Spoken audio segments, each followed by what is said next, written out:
So that's what we have on the papers this morning. But before I get into the conversation, I want us to take a look at what happened in Parliament. And Senate, by the way, is expected to hold the final meeting today to conclude on the position on the primary healthcare bill. Senators from both the government and the opposition presented their proposed amendments for the Facilities Improvement Financing Bill and the primary healthcare bill before a majority vote, which saw the legislators agree to the bill. The bill will thereafter be presented before the National Assembly before presidential assent. Let's have a look. How can we be debating the law that will give a framework to appointment of community health promoters, and the president and the governor of Nairobi have already gone ahead and are telling us that they have employed community health promoters? Who are those people that were being tagged off at Uhuru? And what is the purpose of this Senate if the laws are supposed to give effect to these things are being debated when the things are already being done? We have CFVs on the ground who are working. They have worked for a long time. These are people who get maybe just small stipend by the governors or nothing at all, Honorable Speaker. These are the same people that we are proposing that it is important that we have a transitional clause to ensure that community health volunteers are taken and given priority when the health promoters are going to be employed. Honorable Speaker, they get employed by county government, and then basically they earn because they have worked for long without being paid. Ingekuwa ni vizuri kama pia tungehusisha vijana wa bodaboda ili waweze kupata lishe wakati wa kusafirisha wale wahudumu wa afya ambao wanahitaji usafiri wakati wanafanya kazi yao.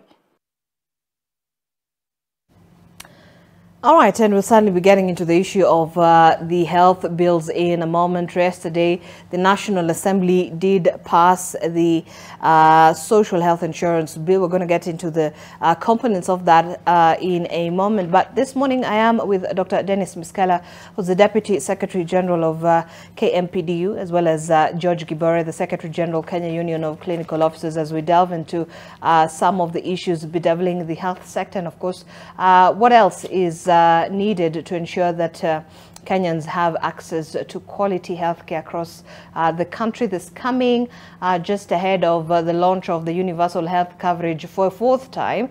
And of course, that's supposed to happen on the 20th of October during Mashujaa Day. That's according to President William Ruto. And of course, looking at that, the rollout of the UHC for the fourth time, it begs the question, will Kenya get it right this time? And I think that's a question that many have asked at this point. And before that, we've seen, medical professionals issuing strike notices. We've had from the Kenyan Medical Practitioners and Pharmacists Dentists Union. We've also had from KUKO in terms of that. There's an issue of the CBA. There's an issue of equipment, staffing, public hospitals lacking necessary infrastructure. Just as we begin, George, give us an assessment of where we are when we're talking about the state of our healthcare at this point. Thank you for that question, and especially I want to appreciate that we are here to discuss a key issue that every Kenyan need to ensure that they are in position where they can access health, because there is no way you get an alarm that tomorrow will not be okay. So until such a time it comes, that's when you realize that health is such a key issue. And that is why even at this time when we have seen the national dialogue happening, we as the healthcare workers, we have presented a memorandum to that team asking them that we need to see the issues of health being one of the discussing agenda that need to be highlighted, focusing on the historical issues that has been there, especially that have been causing a lot of anxiety, or rather a lot of strikes in the country, so that we can address those issues. Because whenever healthcare workers goes on a strike, what happens is that people loses hope, loses life. And it's not that it chooses those who are medics and those who are not medics, or those who are associated or other family members of the medics. It cut across. Because at that time there is still road accident that is happening in our country, the emergency cases that need to be addressed, and by that time people are saying, no, we want this one to be done. I think I must appreciate that currently we have we are feeling that there is an atmosphere, political atmosphere that is probably encouraging, and we have seen the president consistently engaging in terms of the issues of health, and we feel that it's a time that probably we need to see changes coming, especially the cry that have been there since the devolution, and try to take the right steps.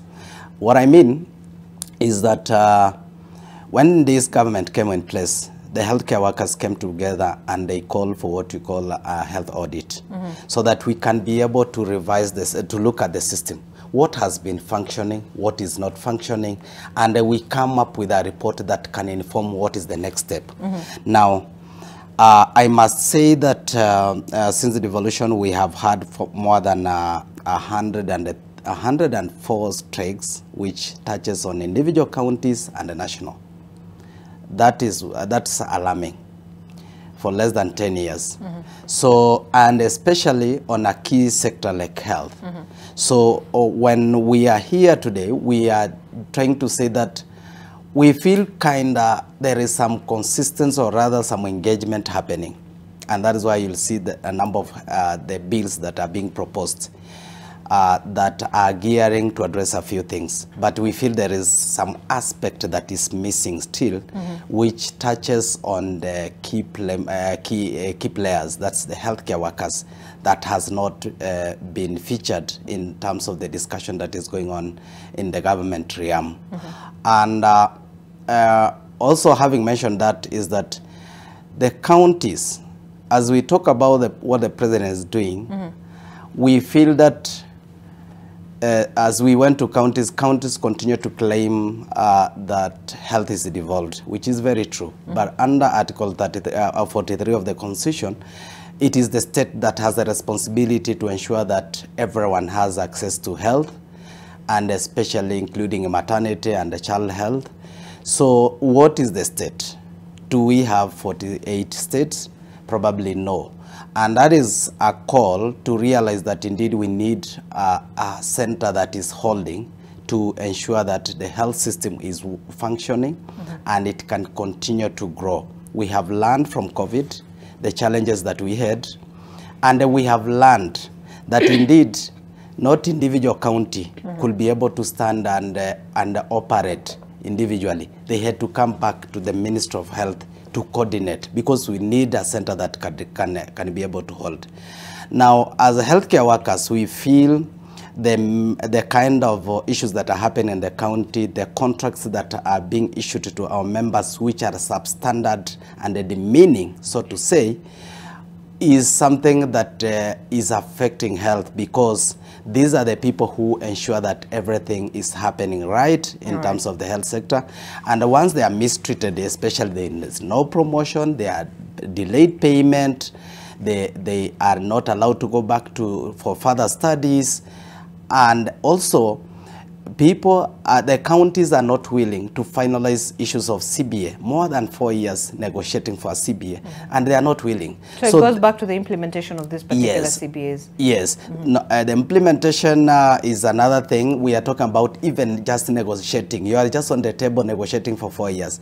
And I have seen now the kind of call they are making is that the union need to go back and negotiate with individual counties. If negotiating centrally has taken 4 years, so that's mean you'll take 4 years or even more times 48 governments, that's the national government and the 47 counties. So how many years will we take to finalize CBS in this country?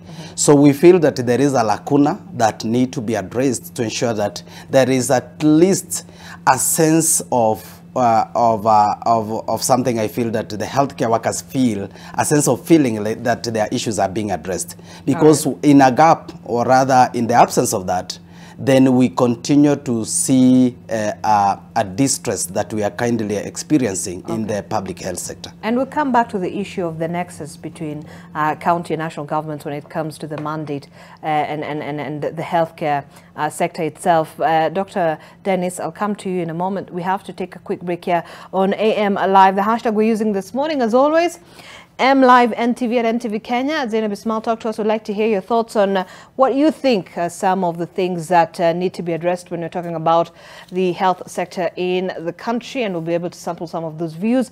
We're going to take a short break. We'll be back in a short while. Stay with us.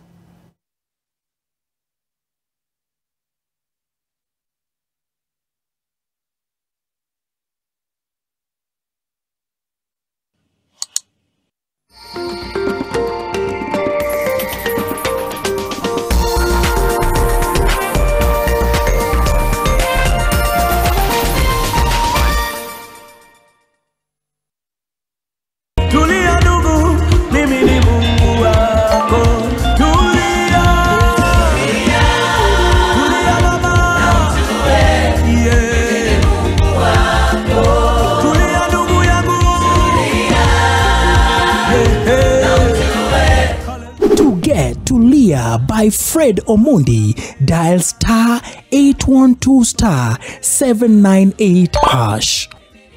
Skiza, non-nation. What's your relationship with pain? What's your relationship with change? What is your relationship with finances? Do you get knocked out or do you go with the punches? Kitovu cha vizazi ni baba mzazi. Unafaa kuzingatia nini kabla hujalitia guu lako ndani? Join us for the 3rd edition of Man Cave. Tuchambue, tutadavue nyama na mdahalo wake. Maswala ya wanaume peupe. And this time we have an amazing after party session from 7 p.m. till midnight, and we'll have great music, great food, and also fireside chats. And for you guys who want to spend the night over, well, definitely we have the plan for you. Tarehe 28 mwezi wa Oktoba mwaka 2023, ungana nasi hapa Ol Tepes Picnic Site kwa sherehe babu kubwa. When men meet, change happens. Want to know the biggest story of the week? Do not worry. The Weekly Review got you covered. For in-depth analysis of politics, business, governance, as well as social issues, the Weekly Review covers it all. For well-researched, exclusive and investigative content, read the Weekly Review every Sunday in the Sunday Nation.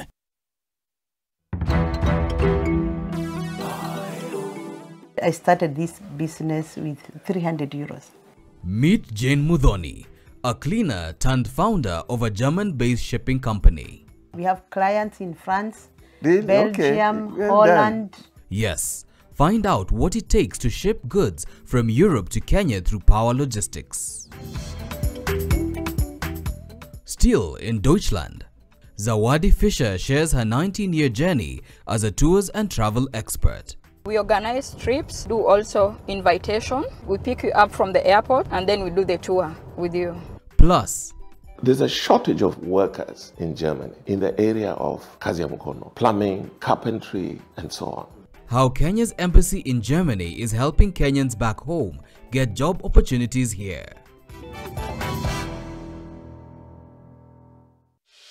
You do your best out there, let us do our best in here with the disinfecting power of Jake. Because Jake cleans and kills 99.9% of illness-causing germs and COVID-19 in your home.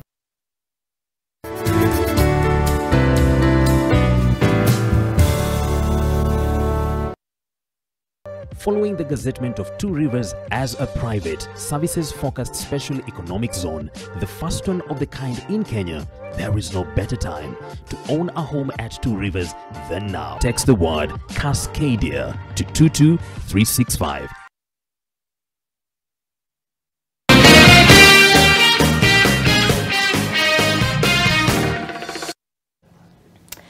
All right, welcome back to the program. You are watching AM Live this morning as we take a pulse check on the state of health in the country, and of course that's the health sector, and of course some of the issues that need to be addressed in the midst of the reforms that are happening in the sector being fronted by this administration. Dr. Dennis Miskela, Deputy Secretary General, KMPDU. I was going to give you an opportunity to give your initial assessment, first of all, looking at all the the things that are happening right now, before we get into the matter of some of those components, basically, how would you assess where we are in terms of our health, management in this country? Thank you very much. I think that the healthcare situation in this country, especially in the public realm, is in a dire state. And you don't just need to hear my opinion. Go to the street and let's see what Kenya is going through. When people have to lose their loved ones because there are no drugs, there are no workers, also healthcare workers, or when people have to sell that the only cow they milk to pay for hospital bills. All of us, we have phones with WhatsApp, the groups we are in, just to collect money for treatment. Yeah, and for us as healthcare workers, sadly, the guilt bites our conscience every day because we're the ones who sit with those patients. When you lose this mother who has bled out because there was no blood to transfuse her, and you have to break this news to the family. When you have to lose this child because they're having diarrhea and there are no fluids to resuscitate, you leave work every day knowing that you could have done more. Because for us, we are trained to save lives. But as healthcare workers, we've been reduced just to certify deaths. Yeah. So things are not looking good, for sure. And that's why you see these restless situations around the healthcare workers. And every time you see the workers threatening strikes, unlike before where strikes were about people wanting pay rise and all that, I can tell you that for the last almost 4 or 5 years, nobody among the healthcare workers that I know of have gone to the streets for pay rise. They're going to the streets for very basic things. We are spending more time on the street than in the hospitals about delayed salaries, about delayed promotions, about lack of proper equipment and drugs. Yeah, and I had to challenge the president. The other day when the president was launching the primary health care workers, yes, the CHPs, it really broke my heart when the president was busy congratulating the counties for doing a wonderful job. Everybody knows that the counties have failed. The evolution of healthcare has failed terribly in this country, and it's purely because we have this 47 governments running the health system how they want. Right now, I'll give you an example, like a country like Homa Bay, whom they have now a new governor, who has for some reason given attention to probably running healthcare. But for the last 10 years, Homa Bay people got a road deal. They didn't have drugs in the hospitals. They only had one gynecologist. The MRI center system never worked. That's to buy drugs. It's not that the counties are collecting market collections and then investing in healthcare. No. These monies are from the exchequer back in Nairobi. And everybody, so long as you live in this country and you pay taxes, you deserve to have the same level of healthcare. You cannot have certain counties having good hospitals. Look at a country like Mombasa, they have a serious hospital back at the coast. Then you find yourself in a county like Tharaka Nithi with nothing to show for it. 10 years after the revolution. Initially, we were told that there are teething problems. But even in human nature, you can't be, these are almost 10 years plus after the revolution. Are we still teething? It's high time we took stock of what is working, what is not. But when I see people meeting or politicians meeting somewhere in Bomas to discuss only politics and positions that favor them, why can't we take stock of the health system? What is not working? Kenyans, every day when you walk on the streets, they say, he remember a devolution, they should not have done it for healthcare. Because for a country that found education too important to devolve, security too important to devolve, then they tell you that, no, for health, you can devolve. Yet we know from COVID that a sick policeman won't go to work, a sick teacher won't go to work. Health is not at the center of it. Running professors begging them to be promoted. It will be chaotic. Is it just then what might have informed then the Kenya Kwanza administration to come up with the reforms that we're seeing within the sector, and with these bills are already in Parliament, so that we can be able to address some of those concerns that you're talking about? Not really. When we met the president when he was campaigning, he had a health conference, and he put across the challenges. We were 1,000 healthcare workers the first 100 days, and continue hiring them annually. They do for the police, for the teachers. We are yet to see that. The president promised us a health services commission to just be a centralized body that handles the human resources issues. The doctors, the nurses, clinicians, everybody to work at the same level, pay the same time, can be transferred across counties. We are yet to see that. Instead, we are now seeing that they have all stepped back saying that health is devolved. Health is not devolved. Health is a shared function. National government has its role, counties have their role, but all in all, we have one country called Kenya. when Kenyans went to vote in the last election, we were electing one president, not 47 presidents plus 148 of them. So nobody can come then all of a sudden and say that, no, that's for the counties. And the most frustrating thing for us as unions is that when it comes to issues around tenders, when they were buying the CHP kits, it was done centrally in Nairobi. The managed equipment scheme standards of where when there's profit and business, it is central, but when the hard part of the human resources is now devolved, is something that's very, very disconcerting. All right. And I mean, looking at, yes, George, even as with that, we want to add on to that. So the president flagged off this particular kits to what, the 100,000 CHPs. Voters are said to receive a monthly stipend and a cost-sharing arrangement between the national and county governments as well. So really, does this create a bit of an ambiguous situation in terms of really where the health function lies? Is it within the county, or is it within the national government? What we are saying is that we as the professionals, we have highlighted the challenges that healthcare workers have and the health system from the issues of health, and ensure that we have a clear focus on what we want to deliver. I think anyone who is sensitive enough should be asking, why have we failed launching UHC 3 times and failed? Right. Because tell people that we have launched. It will never happen. We want to tell Kenyan, and the Kenyan knows, that we have been having the CHPs in the form of the CHVs. They were volunteers. They were volunteers. Right. We are only changing the name. And something that we are adding there is that during the election period, campaign period, the president put on his manifesto and said, we will ensure that at least we have come up with a law that provides for the CHPs. Now, and again, they said, we will now double what they give. There are some of the counties that are in arrears with these HPs. They have not paid them for more than 10 months. So whenever they make noise, they go give them. It is like we are doing you a favor, but they want them to do a service. So what the president is saying is that they want to ensure that at least they have a predictable way of being paid.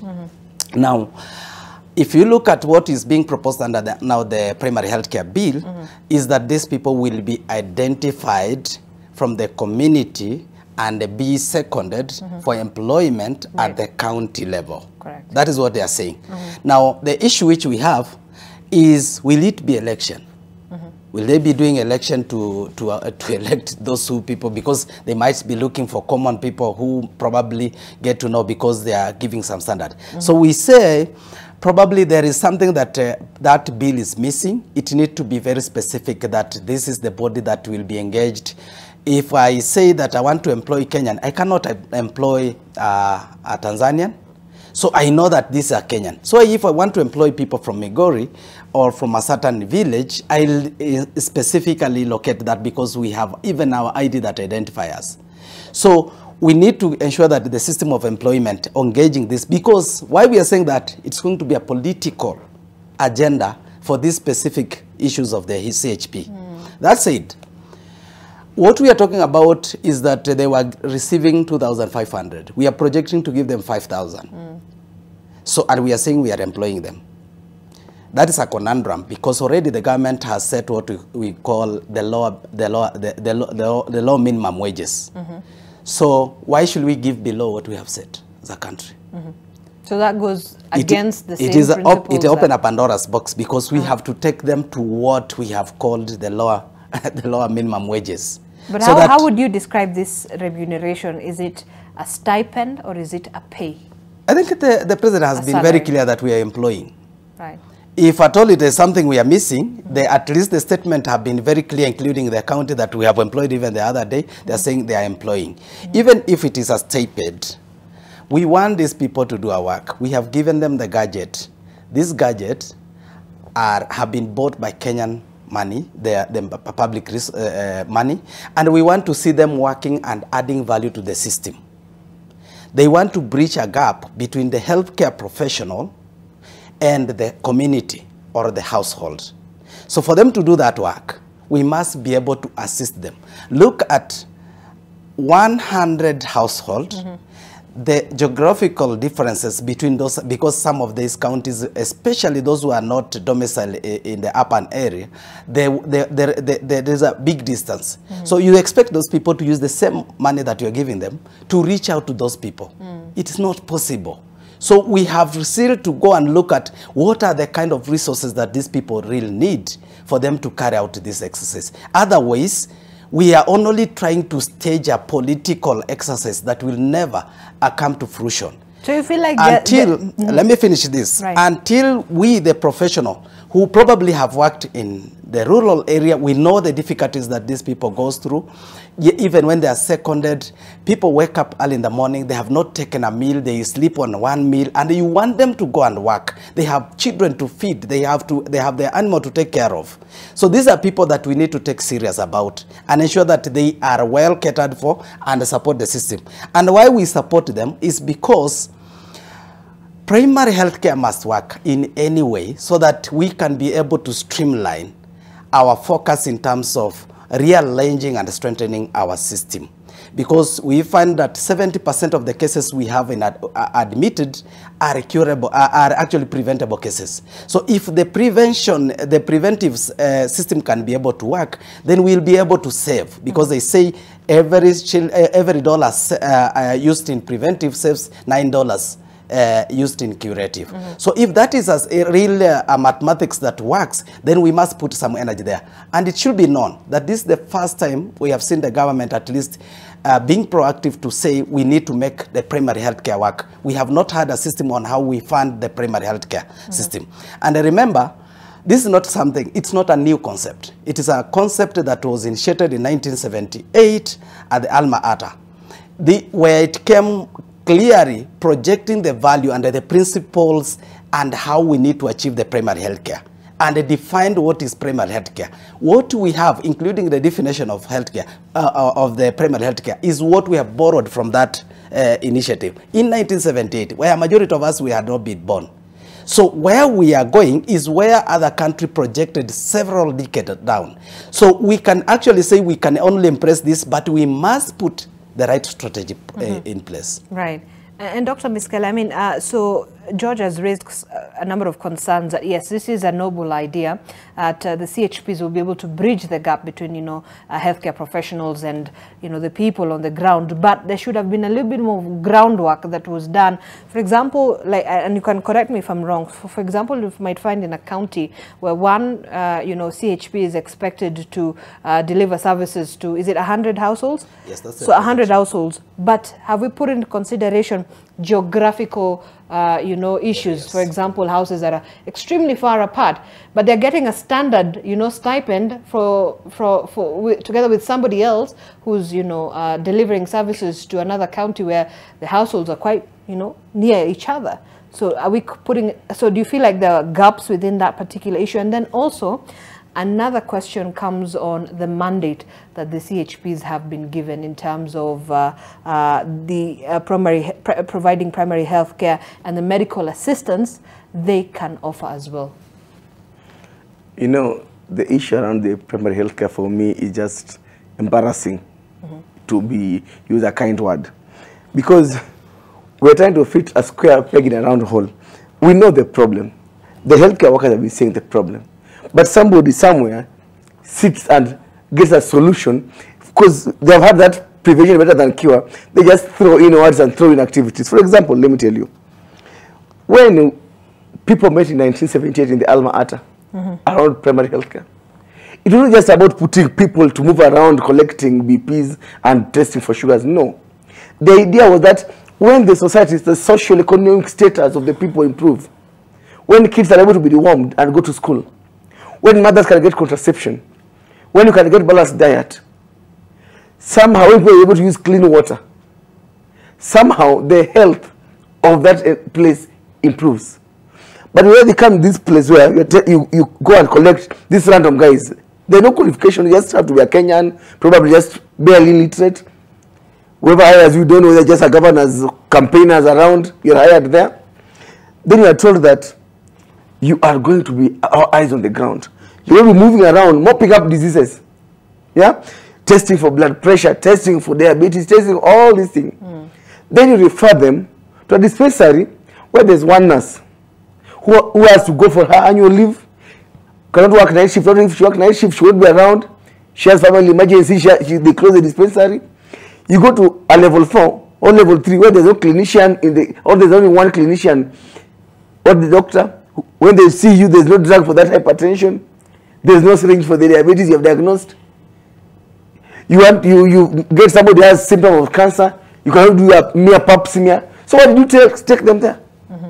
That's the first problem. And as KMPDU, as union, they'll be like, it's okay, you can have all these people mopping. But can we have functional hospitals? That after you have told me that because as a woman you're having this abnormal bleeding, go to this place and this nurse will do a via and village to screen for cancer. You'll find a nurse there with the equipment to do that job. But that's exactly what is going to happen. No. We cannot, right now we are starting the journey from the end. First of all, we say that set up the units, make them functional. They say that we have built hospitals, staffed them, and bought drugs. But people are still not coming for this screening. Can we get a way of getting people to the hospitals? 1. 2, when you take somebody who has no medical training, then you give them a bag that they're going to treat minor illness. How minor is minor? A flu is minor, but flu kills. A headache is minor, you can take paracetamol, but headache could be a sign of a cancer. You get that? How minor is minor? And what training makes you to think that this is minor and this is not? They're not trained on that. The worst part of it that you go ahead and pay these people 5,000 shillings. You know, the other day when they were being launched, I had the crowd shouting, asking the president, how much? He just said we are matching a shilling for a shilling. But you pay somebody in Nairobi 5,000 shillings, you expect this person to see at least 100 households per month. They also have to go look for work and rent for their families. You have given them drugs that they can be they might end up selling those drugs, all those tests. You are setting up ourselves for serious failures. I can tell you this for free. They are soon going to organize themselves into unions. And the same problem that we are all complaining of as mainstream healthcare workers, we'll find that there's nobody who's going to work for 5,000 shillings. That's even below the minimum wage in this country. But more tragic. They will be making these visits, what, 1, 2, 3 months, once in... No. Let me tell you. If you are going, I'll give you a very basic example, hypertension. For you to be able to diagnose somebody with hypertension, you have to check 4 hours in between. That be a way where you place the cuff. It's not just something that you just come once in 3 months, then you disappear, then you come back again after what? Things change. So you're talking about training of this CHPs as well? And even just the whole setup of how that we put. In fact, I saw Senator Sifuna asking that, why are we debating? Why are you guys already rolling this thing? You can just let us put the rules, the law on how they are hired, how they are paid, who is their boss. But there's this idea that we must do something, we must launch something. And the advisors of the president must be called out. The president has his heart in the right place. He talks about healthcare every single day. I'm sure that even after the economy, he talks more about healthcare. But then the people tasked, the people who pay every day to put things in place, and that's failing. Because when you call the president to launch something that you know very well that you have not yet thought it through of how you are going to run it. Because for example, let me ask you, when you put those kits for testing for diabetes, they just probably have 50 strips for testing for the sugars. Who is going to replace them? Already where we work, even in the main hospitals, we don't have those strips for testing for the patients we have. You think you're going to give random villagers those kits with those strips to refill them? So this all goes back to the issue of the structures that are already in place that are deficient to be able to make this a viable system that can work. The problem is that they don't even listen to those who are in the system already. Talk to the healthcare workers. Ask us that what is broken about this thing. Don't sit somewhere in Nairobi, as you say, or in some hotel somewhere, and come with this idea that one fits all. You cannot tell me that the same disease that kills people in Embu County is the same one that kills people in Tana River. We have to somehow suit every county. Like when I used to work in Embu, there are more hypertension, diabetes because of just the kind of food they eat and all that. So different from someone in Kisumu who have issues with malaria. But the biggest headache is to find that somebody sent you malaria medicine in Embu because a tender was centrally floated and malaria drugs were brought. So they just push them all over the place, borders zimeenda. The same thing with the CHPs. Bora tu wamekuwa launched. Nobody cares where they're coming from, what they're doing. They're soon going to cause more harm. And we're saying this because we know that when the Cubans were coming, the union said they're going to cause harm. And they caused harm, I can tell you.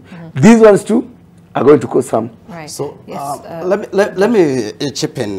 For me, I look at it and say this is the right. It's a positive gesture toward the right direction. We can only ask the government to involve professionals, especially the people on the field. Leave alone the people who are always on the table telling you how this wanna work, because now we are raising some of the issues. I believe that we will have even one of them here who are the advisors, probably, or rather the people who are guiding the president on this pronunciation that he's making about health, and get to see that what are these things. I think I've mentioned a number of things that these are not new. It is not a new concept. Therefore, we ought actually to have a system that is well informed and moving, making steps that are quite calculated and be able to be sure that we are moving. And what the doctor is mentioning is key, that you have a system. If we have these people today starting something on the household, then we must have a system that is working. And that is why we say that the community health promoters are not a replacement of the health professionals. It should not be mistaken at any time that these are health professionals. They are health workers, yes, but not health professional. Professional here to mean they are people who have gone to school, spend time, and they have knowledge to take care of people. So whenever we are sending these people out, it's like you have a remote sitting there, until you press it, then it can't function. So these are the people that we really need to engage until they are functioning normally, for them to go and assist the community. Because we need to see a community empowerment where these people are acting, as I said, they need to be a bridge between the health professional and the community, so that whenever they are fed with information, it is able to actually to truncate down to their families. So, and do this, as Dr. was saying, we still make reference to our book, and as I said, this is the Alma Ata Declaration, which is giving us the basis of all this. It projected on what we call community involvement. It projected on quality healthcare, which Dr. is talking about, that you must have, every time there is a complaint about headache, someone who is making determination on what you should take and how you should be treated should be a person who is versed that headache is just a signal that there is something happening wrong.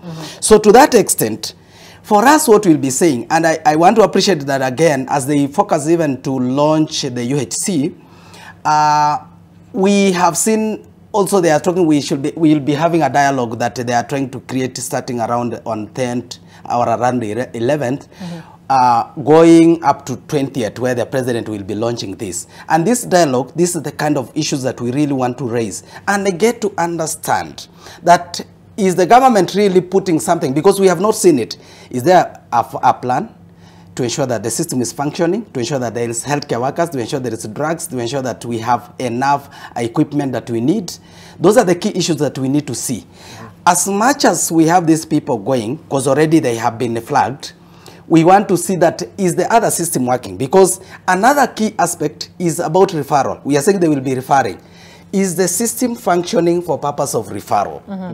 Where is the patient going in case of you got a patient who is unconscious, cannot be able to tell you anything about their feeling? How do you refer that patient? Because as it is, and as it has been projected in a number of these policies that we have not talked about, or rather the bills that are being proposed. Correct. One of it, like the SHI, that's the social health insurance, indicate probably that you might not get services starting from level 4 and above if you have not started at the lower.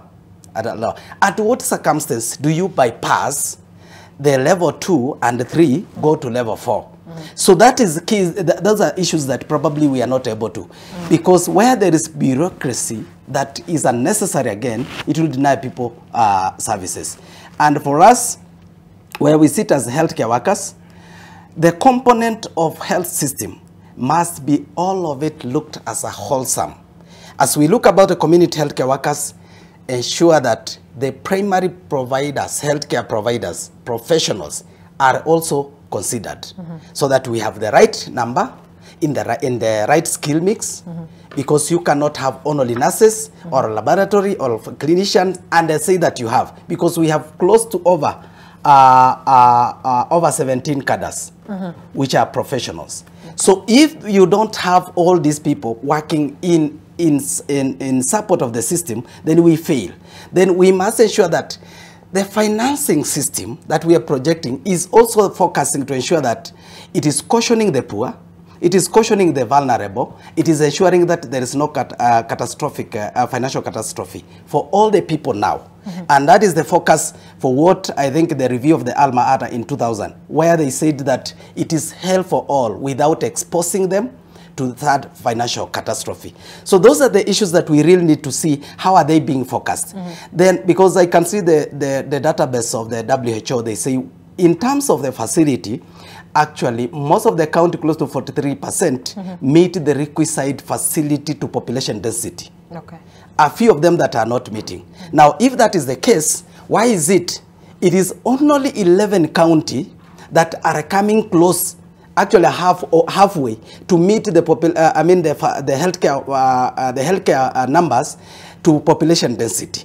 So that's to mean a majority are nowhere, a halfway. Even if we will be talking that every county is a halfway, so that we focus to ensure that we are building on. So that's to mean we have a dire need for the healthcare workers. And when the president was also campaigning in his manifesto, he promised to employ 20,000. When he came in power, what did the governors did? They politicized the issue and they said this cannot happen. And that is why we still have the UHC staff who are suffering because they were employed by the government, by the national government, and seconded to county to ensure that we were able to have a system running during the COVID time. So we still have an inadequacy, or is it less than the promised 20,000 healthcare workers? Actually, that is not enough. 20,000 was actually to take us to the trajectory where we are supposed to be. All right. Because in 2012, our government signed an international treaty where they were saying that they want to employ around 12,000 healthcare workers so that they can run to meet the staffing norm that we have. Okay. But remember that our economy also betrays us because to some extent we are limited. So we must domesticate, that is what is working for us. Okay. But not to the detriment of the professional and the poor Kenyans who seek services in the public sector. All right. Yeah. Dr. Dennis, even as you add to that, I mean, then, you know, perhaps someone would ask then, if we have issues, yes, within these facilities, you're talking about level 2, level 3 facilities, lack of equipment, and still in terms of the knowledge that the CHPs would possess.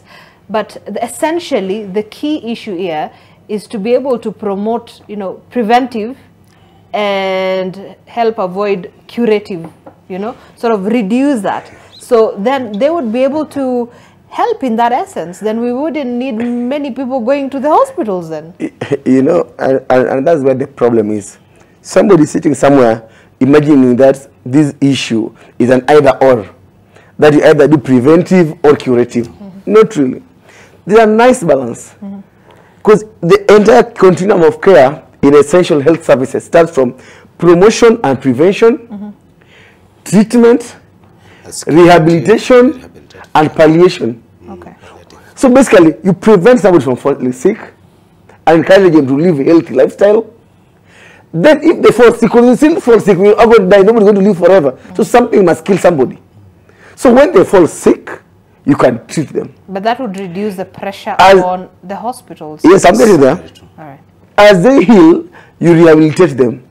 If they don't heal, you give them palliative care. Basically, the entire, until the end, chain to the end. That's all about. But then the balance, that as you build up on the prevention, you also balance as you bring slowly down the curative. Until you get an equilibrium where you have now, ultimately now enjoying the fruits of the prevention. So you can just all of a sudden drop the curative, then start promoting prevention.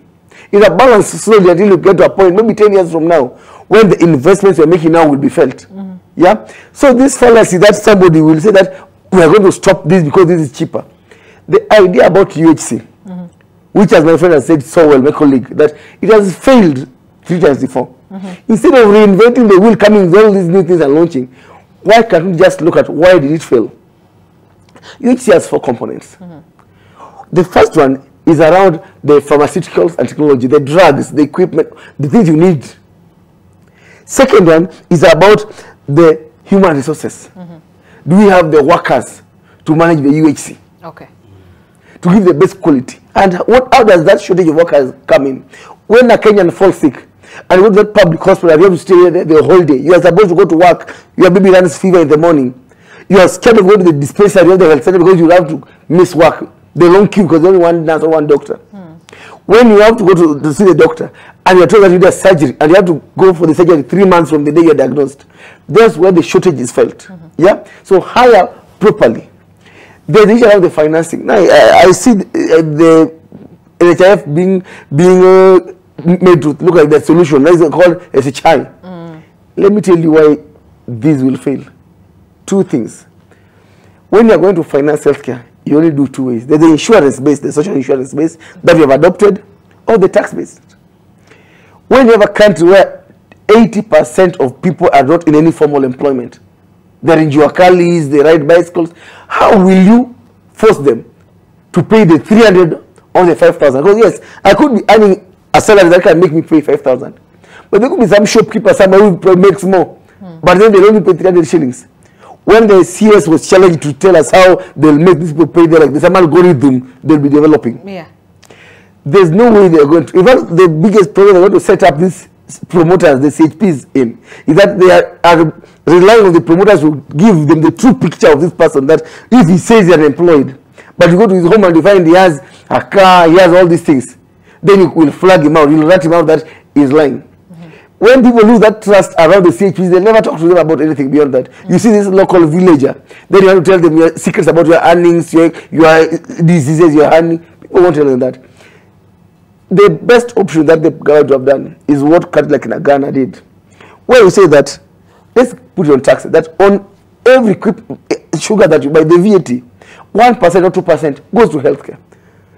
Get that? You take that amount, charge it on what everybody buys, then create a fund to finance the healthcare.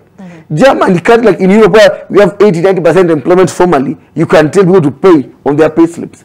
But on this one, when you have here, it won't work. Worst of all, in that national, the insurance authority, now called what? There's a new authority that's going to be in charge of the SHI, the fund for the NHIF. Right. The procurement authority. Then yes, then you have the one that's going to be in charge of the chronic and emergency fund. You are being told as workers of this country that beyond all of us paying 300 to 5,000 shillings, and you use this is the same in all facilities, private and public.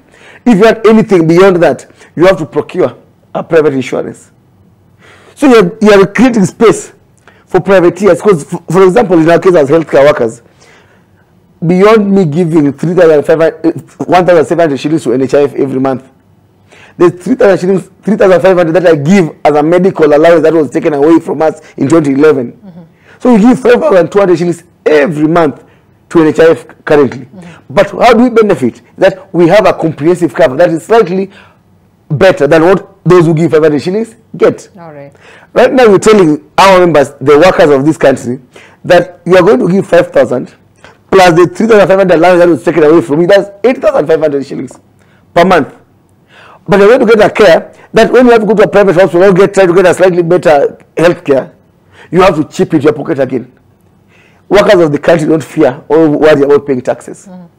The challenge for us, what Kimo can say, that if I've paid taxes, let my tax work for me. Okay. Beyond my salary, I have paid almost 40-50% on taxes. Right. I don't have to take again private insurance. I don't have again to hire a private guard to take care of me. I don't have to buy a car on loan to have transport system. I don't have to have water dispenser because the taps are not clean. Okay. Kenyans want their taxes to work for them. All right. So that if I have 50% left, I'll use it to develop and invest and go for holidays.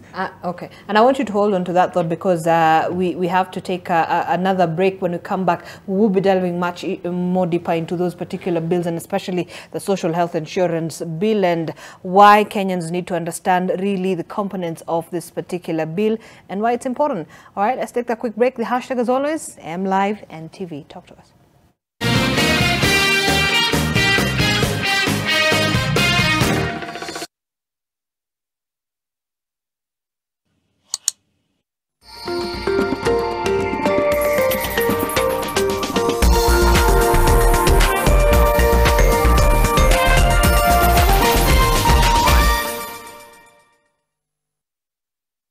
El Shaddai.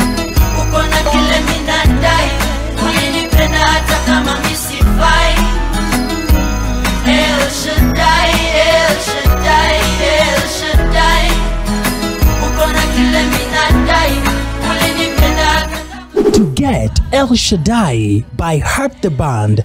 Dial star 811 star 927 hash. Skiza, Nan Nation.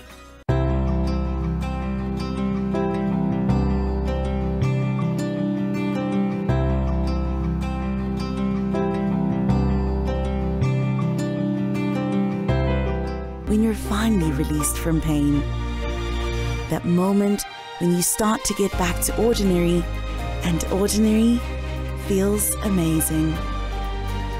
Whatever pain you're going through, release starts here. Sasa unaweza furahia videos bila wasiwasi. Buy any Safaricom weekly bundle and get 500 MB of YouTube free to enjoy videos made for you. Furahia michezo utakavyo. Jielimishe, ujiinue kimaisha. Ingia Zone na YouTube. Get free 500 MB of YouTube when you buy any Safaricom weekly bundle. Just dial star 544 hash au tembelea my Safaricom app today.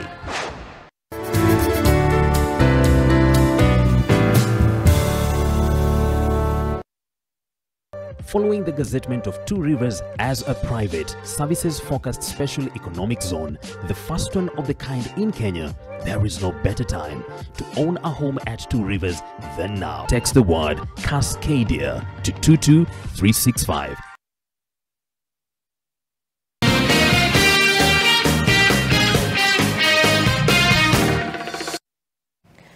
All right, thank you so much for staying with us on our last stretch here in this morning's conversation. And of course, looking at some of the health bills that are in Parliament. Well, the National Assembly has already considered the Digital Health Bill and the Social Health Insurance Bill through two critical stages. That's the first, the second reading, which involves debate in the House. And then, of course, yesterday at the committee stage where the amendments are considered. The Digital Health Bill had a small sale in the House. And of course, there are a number of issues that came out of that. But when we're talking about all these bills, the Social Health Insurance Bill, the Digital Health Bill under the National Assembly at this point, and then the Senate, of course, considering the Primary Healthcare Bill 2023 and what is known as the Facilities Improvement Bill 2023, of course, still undergoing the processes of Parliament. George, do you think Kenyans have a clear understanding of the components of what is contained in this bill, of why it is important, of why they need to be charged? What we've had, you know, we've largely had of this 2.75% that is going to be, you know, a new tax. There's going to be a change from NHIF to now this Social Health Insurance Fund. Do you think we have that understanding of really everything that is entailed in these bills? No. The answer is precisely no, including healthcare workers. They are not still privy to whichever is being discussed. But the good thing is that we are discussing about health. Right.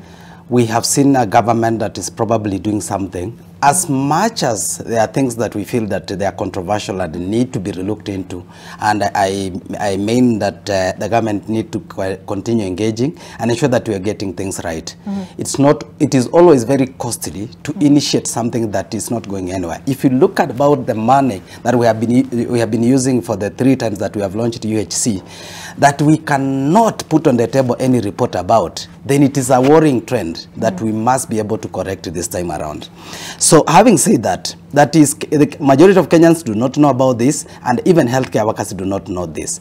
I listened to some of the discussion in the Senate and the National Assembly, and you will feel that also there is a lot of misconception even where the legislators are not able to understand these bills. So it means that the ministry needs really to sensitize to sensitize these parliamentarians and ensure that at least they have a clear picture on what they are looking at. Now, as you have mentioned rightly, that there are 4 bills that are coming up: the Primary Healthcare Bill, the Digital Bill, the Social Health Insurance Bill, and also the Facility Improvement Fund. Now, I think we have tried to look at a number of things that are there in terms of the what we call the Primary Healthcare Bill, which is projecting to establish the basis of functional, or rather functionalizing the primary, that's to call the community health promoters. And also, it is going to entrench in terms of the system on how we need to address the component of primary health care. And there are a number of things that now we come in synergy, or rather come together with the other bills. We are looking at the president the other day launching a kitty for the community promoters that is supposed to be a digital, is supposed to relay information digitally to the system now, the main system which they call the digital superhighway, that will be able collectively to connect all the facilities, whether private or public, that are all touching on the health issues. So if that is something to happen, then we want to believe that we have been missing an aspect of where we are not able to get the live informations that we really need, apt information that we need to make a decision in terms of how we need to move on.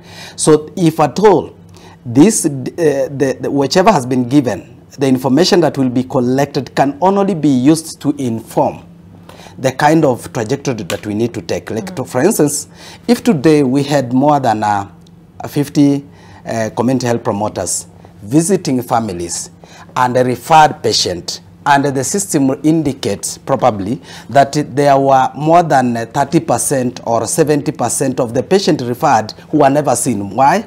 Probably there were no professional to see them. Or this patient couldn't even afford a transport from where they were to the facility. So it indicates, it puts a red flag there that there is something that needs to be done. So that is why we are saying that there is interconnection between the 4 bills that are coming in place to ensure that the system can be able to function the way we want to go. Now, if you look at that, again, we have been having a lot of claim issues where fraudulently the NHF has been processing claims which cannot be checked. So if the system again can be able to give us information about what is happening, and it can be checked with the other bodies that are supposed to be now probably supervising the same, then we need really to look at that as a very positive thing. I want us to move in this direction. Yeah. So, you know, part of this national health, the social health, social health insurance fund will be phasing out the NHIF. Yes. And one of the biggest issues I think have been of concern, and yesterday we saw a huge debate in Parliament as well, was what will happen to the staff at NHIF as well. NHIF has been riddled with a lot of scandals as well. On the last page of the DN, actually if you can just see it there, NHIF staff have 1 year grace period to reapply for jobs, which means that the employees of this fund will have just 1 year window to reapply for these jobs when the state agency is split into 3 outfits as part of the planned reforms. And of course, this bill, this 2023 bill, seeks to disband NHIF completely and create the Social Health Authority to administer the 3 funds. And of course, in the transitional clauses, that the new authority will take over all the assets under NHIF, but only absorb its workers based on what they term as merit. So NHIF workers willing to serve under the Social Health Authority will have to make fresh applications as well. So that's another concerning area. I think a lot of people who are hired within the NHIF, fund. Thank you. I think as you guide, it is right, as you have said, it's right that it's projected that the employees of the current NHF will be able to be considered probably for employment if only they apply, and they provide for 3 avenues. That one, if you really need to transit to the new authority as an employee, then you'll have to apply when these jobs are advertised. 2, you may need to probably exit the public service. So that's to mean you are given your retirement benefit. 3, there is also something they are projecting that you may need not to transit to the new authority or even exit the public service, so you can be redeployed to the other state department at the same but how probably. Clear is that if you're not employed on merit, automatically are you still going to get a job? Yeah. I think that's where I was coming. Right. That the issues which remains there is now that there is no clear indication that you'll be considering, because these people are not, they have not been charged anyway. They are still Kenyans, and we do not need to condemn them unheard. So until such a time that we are really clear that how do we transit these people, then I think it will still remain a question that need to be answered. But remember, indeed the bill establishes an authority to run the fund. It will be a new thing, and it will come up with the new terms. And the issue which they are also, which we really look at, is that we need what probably might be looked, because it's a change of name from my understanding, and the breaking down of the NHF now to 3, so that you are able to have the funds that can provide for emergencies and the chronic illnesses, and also the primary health care, which was missing in the previous one. Do you think then it captures the essence of all the issues, and especially the people within all the brackets of the society to be able to access, healthcare?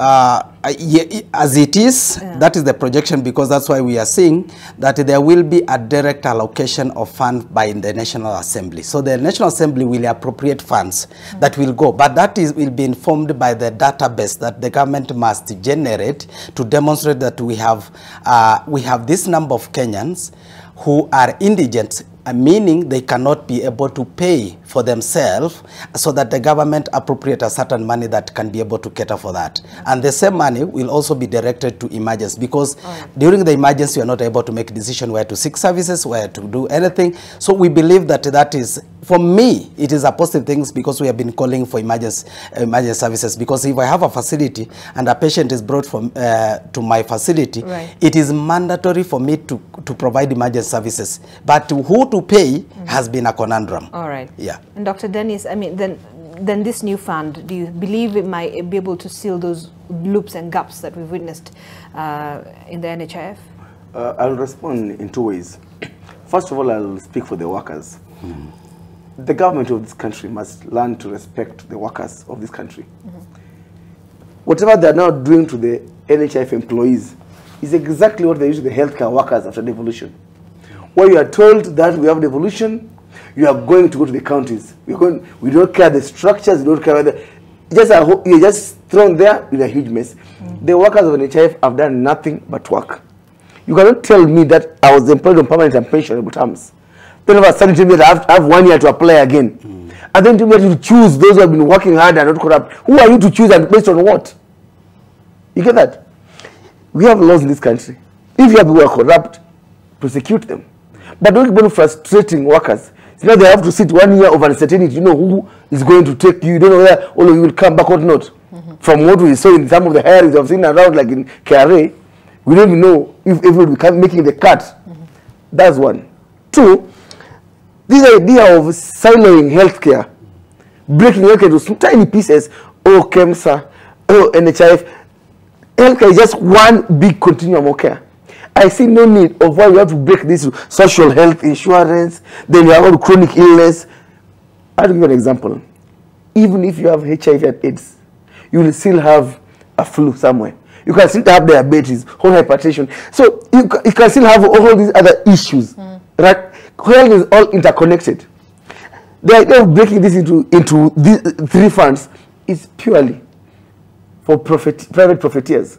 We only needed a health insurance fund, period. Isn't it more of being able to target, individuals to receive care within, within that space where it is the same individual who has diabetes who will get an accident, have an emergency. The same individual who will need a contraception. You get that? The whole idea, if you had one fund properly managed, you know that if you want to get a contraception family planning, it covers for it. You want deworming, it covers for it. You want pap smear, it covers for it in prevention. Then when you fall sick for any reason in an emergency, it still covers for it once you have that card that you have paid for it. Finally, when you get positive and now chronically ill, it covers for it till the end. We cannot afford to break healthcare into these tiny little pieces. It just brings a lot of confusion in the long run. Secondly, there are few good things that I have to call for these current changes. This is called the FIF bill, the Facility Improvement Fund. Right. That's going to be a game changer. For me, in all of these bills, that's where most energy should be put. Because for the longest time, healthcare can sustain itself just based on the money patients pay. It can buy equipment, it can employ workers, it can even buy drugs. So it means we have people. So this, just to get this clear, so you have this fund that has been set aside where part of the money that is being paid by patients will go to this fund to be able to improve the infrastructure of facilities and being able to manage the facilities. Is that what is supposed to happen? Yes, basically it means that the money raised in hospitals within healthcare remains in healthcare. Okay. Currently what's happening is that when I work in a hospital and I raise money, what do? I take it to the consolidated account in the county, then it goes to the treasury. When it comes back, that money will be taken by MCAs to Zanzibar. That money will be used to buy the local CEC a car. It will never come back. So the patient kept on wondering that NHF is paying for the Linda Mama. How come Linda Mama, when you come to deliver, there are no gloves, there's no cotton, there's no drugs? But right now that money is going to be ring-fenced. That money raised in healthcare is spent in healthcare. Okay. That's a game changer for me. The only challenge that I had to call out for the government is that ensure that as we do this, you remove the bureaucracy. Because I've seen this huge bureaucracy that as a hospital, if I have to spend any money, a committee has to sit somewhere, then give you an AIE from the CEC, is a whole big mess. But for me, the FIF, if properly run, because look at the way we have investors in healthcare. Making money in country means that healthcare can self-finance if properly run. We only need to have a top-up from the exchequer on some of the gaps. And I want to call the government that even as we work towards the journey to UHC, it's not a one-day thing. Because I'm seeing this sort of hurry to get everything going, moving on, and we might get things wrong. Let's start quietly but slowly. But more importantly, can we just get a time to listen to the professionals? Because some of the wording that come from the leaders might end up causing more harm. Like when I hear the president saying that we will no longer need to go to the hospital, we will be coming to see you at home. That's already a serious problem, because as doctors and healthcare workers, one thing we preach every day is about health-seeking behavior. When you fall sick, go to the hospital. But we are all human beings, we want comfort. So imagine if you told me that I had to sit back and go come home to see me. So you're saying very this soon, is what, a double-edged sword? It's a double, probably worse, because what's going to happen is that you're going to be sitting in the village, then you get your child vomiting in the middle of the night. Then you call this CHP, you guys, is a local guy, you know his number. Then he can give you paracetamol and say that is okay. You won't go to the hospital knowing that you have gotten treatment. Because to Kenyans, any healthcare worker in the daktari. You get that? That child will by morning be severely dehydrated and will lose that child. Simply because you don't communicate properly. That we are sending to you healthcare workers. We are sending promoters. We are sending salespeople. They are going to sell the idea that when you fall sick, go to the hospital. And when you get to the hospital, you'll get a doctor, a nurse, a clinician with the equipment to diagnose you and drugs to treat you. That's the message you should be telling Kenyans. Not that we are saying go to treat you at home. All right. So let me controverse some few things. Probably I don't agree with my brother that the social health insurance probably is not going to provide for anything, because we all know that a majority of the level 2, level 3 private sectors are they are actually covered by NHF and they receive money. You find there is a facility receiving less than 10 patients every day, but the kind of money they draw from the NHF is so huge. But private, public facility level 3 and 2, they get nothing. So for us to harmonize that, there is a focus that need to be restructured, or rather we need to restructure that and keep a focus on the public sector. And we have been missing, like if I told you had to do like screening, the NHF tells you that we don't cover that. So those are the things we need to see clearly articulated. And actually why I feel that there is also a miss is that we need to see the benefit. If I'm paying to NHF, whichever they want to call it, the social health insurance, but I need to see the package. What kind of package am I going to see? Do you wait for me when I'm dying, you come to pay for me? No, I want to see the service offered to me when I'm alive, making decision about my life. That's why we need to actually focus on.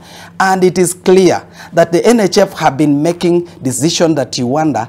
For instance, let me tell you, today, if I'm paying myself, and today I miss some money, if I was due to pay NHF today, and I go to the facility and I have not paid, I'm in arrears. So they don't give me services. But whenever they want even to do you, for those who are in private, those are paying for themselves, if they want to give you, for instance, approve for money for a procedure that need probably 100,000, they tell you pay for 4 months ahead or 3 months ahead. That's nonsense. We want to see a structure that is predictable. That I don't work there, you subject me to stories that are not there. So I need to know my benefit. We need to see NHF or a social health insurance that is sensitizing members that you have a card. It can give you these services. A majority of Kenyans have these cards. They don't know what they can even benefit from. They don't know when to go for screening. They only wait to be sick that they can be carried to the hospital for them to go to seek services. So those are the things that we want to change, and why, for me, I'm a proponent of making the primary healthcare work, so that we do not wait. And actually, and as we have defined, that the definition of primary healthcare work does not end only with promotive, preventive, it goes to curative, rehabilitative, and everything. So when you look at it, it is only trying to say, we start here and we end there. So where we start, we must strengthen that where we have been missing a lot. And that is a miss-up. Now, when we talk about what we need to do with the funds that now NHF will be giving to those facilities, and that's why the FIF come. That let's ring-fence the money that this facility are receiving, so that one, as majority of Kenyans today do not trust the public sector facility, especially the health centers and the dispensary, because one, whenever they go there, there is no healthcare worker. Whenever they go there, there is no medicine. Whenever they go there, there is no laboratory that is functional. So we function minimally. Look at it. We have more than 4,600 facilities, which are at the lower facility. That's the level 2 and level 3. But this facility, a majority of them, no Kenyan trust them. Why? They bypass them. They jump to Mama Lucy, which is a county referral facility, where probably the governors is focusing to ensure that there is drugs and that the laboratory is functioning. So you go there, a patient coming for the 3rd day before they get the services. But they left a health center which will have attended to them nearby, because it doesn't have a healthcare worker, it doesn't have drugs, it doesn't have drugs, it doesn't have a laboratory that is functioning. So those are the key issues that we need to focus on. That we strengthen the primary healthcare worker, we mainstream, or rather refocus and restructure our referral system, so that we do not have a facility, a higher level facility, where it is so highly constrained. For instance, if I walk there and I have only flu to a level 4, level 5, the cost is higher than what I will have used actually in the low facility. In a level 1 or and a level 1, yes. So that's what we want really to see the focus on. And the way the counties have been working is that, as he said, that government has been sending Linda Mama money to the counties, which is a good thing. But every time it lands at those facilities, the county demand that money. Because for county, their main issue is what they call development. And development is about bricks and mortar. It's not about drugs. It's not about laboratory functioning. It's not about healthcare workers. And this is a misnomer that we have that must be corrected and centralize the management of the health system, so that a decision which is made at a central level, which can be measured and it can be standard. Be measured to mean that it must be standard and focusing to deliver the quality services. It must be centralized. Today you walk around, you find every county want to do different thing in 47 style.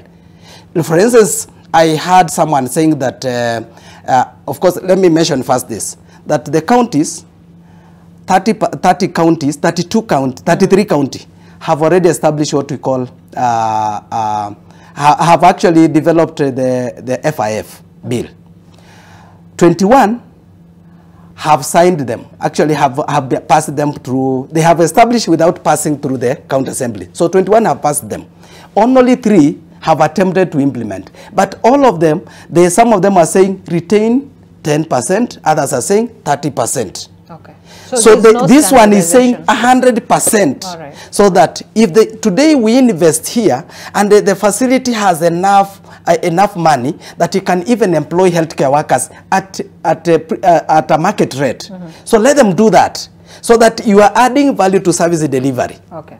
So that you can be able to see that today our laboratory is not functioning. So you focus to do that with that money. So that is the power and what we are saying, we are calling a game changer, that we are going to see coming to our health sector. And I know that this is what the governor again is, because as you make your final remarks, yes, the key issue for you as we wind up on this conversation, before I get to Dr. Dennis, and especially when it comes to the issue of how then counties can also, because this is a devolved function, how can counties really, stand strong in aiding medical professional healthcare workers and trying to, standardize the operations and the management of healthcare across, the 47 counties as well?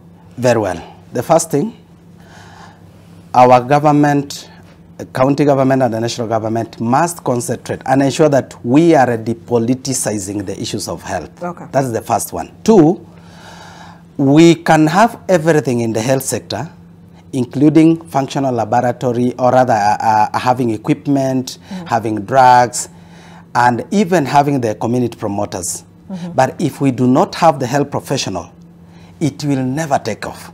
This will be one of the non-starter as the 3 times UHC launched. So the president must as well know that there are key players in this that we must also concentrate to ensure that they are working.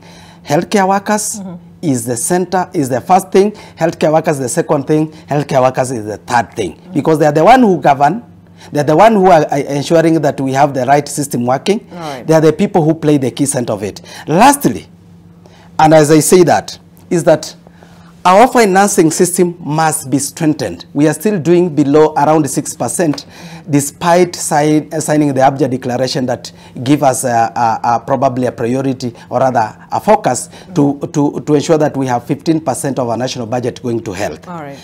And having said that, is that the center of it, we as healthcare workers, it is actually supporting counties, supporting the county system, if at all the healthcare workers can be managed centrally. One, be paid from the central place, because that's money meant for payment. It doesn't add value to anything.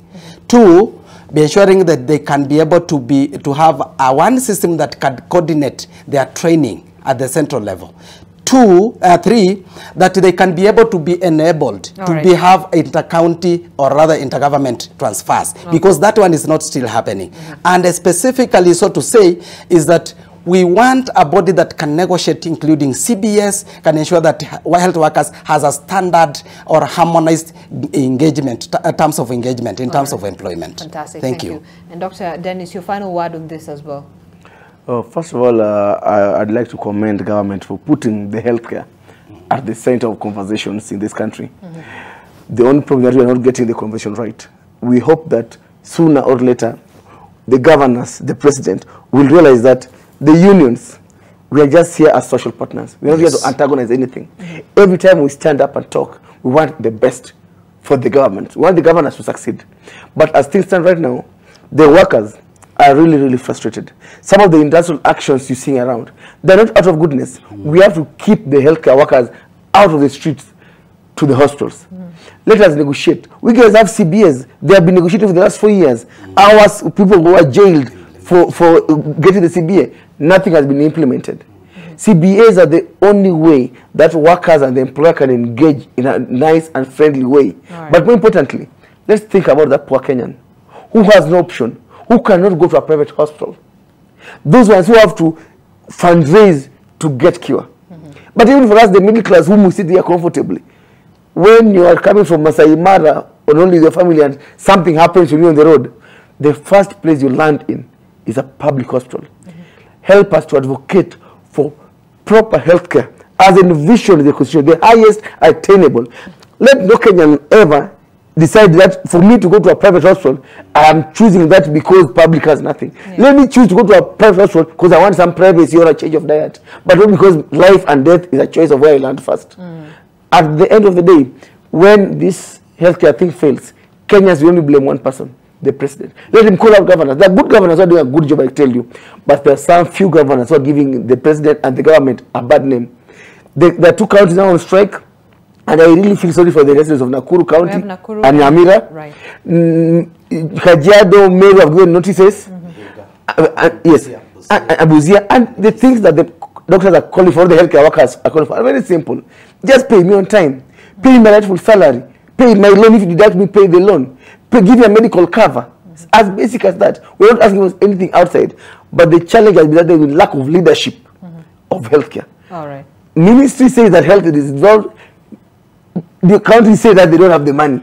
Somebody must finally sit down, and I hope that the Mashujade pre-Mashujade, their conference on health care workers, will have a candid discussion with all the players in healthcare, especially around human resources, so that you can have a solution to make sure that all these bits and pieces that the government is putting in place can finally be tied into a neat bundle to give Kenyans the right to healthcare as we deserve. Thank you. Thank you.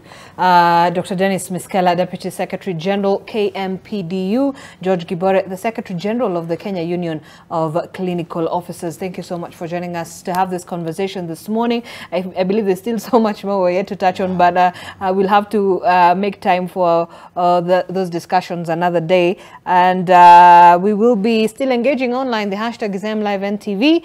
Let me make way for Winnie Lubembe, who is coming up shortly on Your World. My name is Zainab Ismail. Thank you so much for watching. Have yourself a good morning and a fantastic Thursday. All right. God bless.